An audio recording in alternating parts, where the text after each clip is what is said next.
آج کا وظیفہ ایک ایسا معجزائی تاثیر کا وظیفہ ہے کہ اگر کوئی 7 سمندر پار بھی بیٹھا ہوگا اور اس کے لیے بھی یہ عمل کر لیا جائے گا تو وہ شخص بھی آپ کے پاس دوڑا چلائے گا انشاءاللہ۔ تو یہ ایک ایسا عمل ہے جس سے کوئی بھی ناکام نہیں ہوتا۔ تو کیا خاص بات ہے آج کے اس عمل میں؟ تو یہ وظیفہ کرنے کے بعد آپ کو خود محسوس ہونے لگے گا کہ آپ کا کام بننے والا ہے، آپ کی حاجت پوری ہونے والی ہے، ایسا دل ہی دل میں احساس ہوگا۔ اور یہ ایک قرآنی جلالی وظیفہ ہے۔ کیا آپ کو پتا ہے قرآن پاک کی سب سے تیز جلالی سورہ کون سی ہے؟ ویسے تو پورے قرآن پاک کی ہر سورہ کی ایک خاص خصوصیات ہے، ہر ایک سورہ کی ایک خاص فضیلت ہے، لیکن آج میں آپ کو ایک ایسی جلالی سورہ کا عمل پیش کرنے والا ہوں کہ اس سورہ کے بنا دنیا کا ہر عامل عامل نہیں کہلائے گا، کیونکہ اس سورہ کے خواص کچھ ایسے ہیں، اس سورہ کے موکلات اتنے پاورفل اور جلالی ہیں کہ عمل کرنے والے نے جس کام یا حاجت کے لیے عمل کیا ہے تو اللہ سبحانہ و تعالیٰ کے حکم سے اس کی حاجت یا مراد پوری کرنے میں غیبی مدد کرنے فوراً لگ جاتے ہیں۔ جیسے ہی آپ یہ عمل شروع کرتے ہیں تو اس کے موکلات آپ کے پاس فوراً حاضر ہو جاتے ہیں، اور یہ موکلات اتنے طاقتور ہیں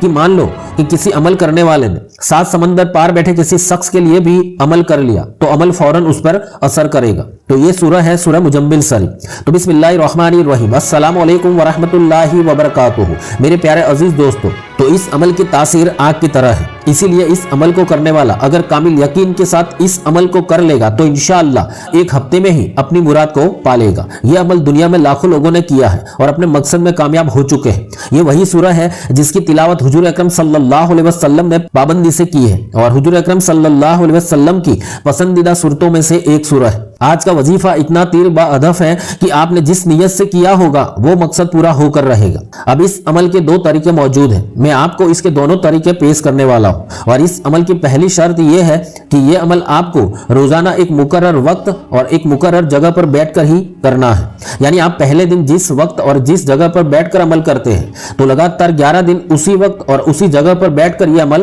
کرنا ہوگا۔ اب اس عمل کی دوسری شرط یہ ہے کہ آپ کو یہ عمل 11 دن کی نیت سے ہی شروع کرنا ہے۔ اگر مان لو کہ یہ عمل شروع کرنے کے بعد کسی کی حاجت یا مراد صرف ایک دن میں یعنی 24 گھنٹے میں پوری ہو جاتی ہے، یا کسی کی 3 دن میں پوری ہو جاتی ہے، یا کسی کو 7 دن لگتے ہیں، پھر بھی آپ کو یہ عمل کی 11 دن کی مدت پوری کرنی ہی ہوگی۔ یعنی چاہے 11 دن سے پہلے کسی بھی دن حاجت پوری ہو جاتی ہے، پھر بھی یہ عمل کے 11 دن مکمل کرنا شرط ہے، اور عمل لگاتار 11 دن کی نیت سے ہی کرنا ہے، بیچ میں ایک دن بھی مس نہیں کرنا، یہ ضرور یاد رکھیں۔ تو یہ 2 شرطوں کے ساتھ آپ کو یہ عمل کرنا ہے، اسی لیے آپ پہلے اپنے حساب سے جگہ اور وقت مقرر کر لیں تاکہ کسی بھی طرح کی کوئی پریشانی پیش نہ آئے۔ اگر مان لو کہ کسی کو ان 11 دن کے دوران کہیں باہر جانا ہو یا کسی کی طبیعت خراب ہو گئی تو عمل پھر سے کرنا ہوگا۔ آپ نے چاہے 10 دن عمل کیا لیکن 11ویں دن کہیں باہر جانا ہو جس کی وجہ سے عمل نہ کر پائے، تب بھی آپ کو یہ عمل پھر سے پہلے سے شروع کرنا ہوگا۔ اسی لیے پہلے ہر چیز اچھی طرح دیکھ لیں،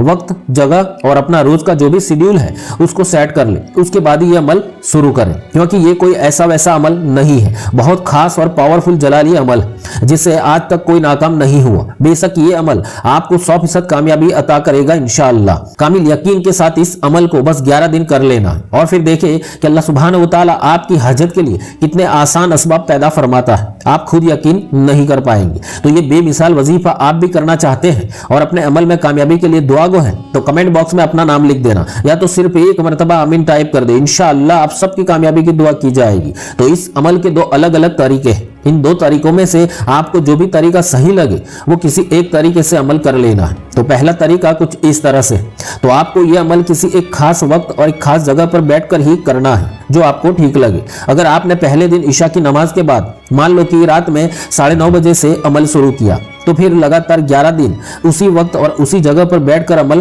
کرنا ہے جو آپ نے پہلے دن کیا ہے۔ تو سب سے پہلے پاک صاحب باوجہ ہو کر کعبہ شریف کی طرف چہرہ کر کے بیٹھ جائے، اور پھر اپنی جو بھی حاجت ہے، نیت ہے، مقصد ہے، اس کو دل میں رکھ کر 11 مرتبہ کوئی سا بھی درود پاک پڑھ لے جو آپ کو زبانی یاد ہو، اور پھر قرآن پاک میں دیکھ کر یا کسی پنسورہ میں دیکھ کر سورہ مجمل شریف کو پڑھنا شروع کریں۔ اب آپ جب سورہ مجمل شریف کو پڑھتے پڑھتے آیت نمبر 9 پر پہنچیں گے جو آپ سکرین پر دیکھ رہے ہیں تو اس کو پڑھ لینی ہے، اور پھر یہاں پر رک کر قرآن پاک کی سب سے مشہور آیت کریمہ حسبنا اللہ و نعم الوکیل اس کو 25 مرتبہ پڑھ لینی ہے، جیسے بسم اللہ الرحمن الرحیم رب المشرق والمغرب لا الہ الا هو فاتخذہ وکیلا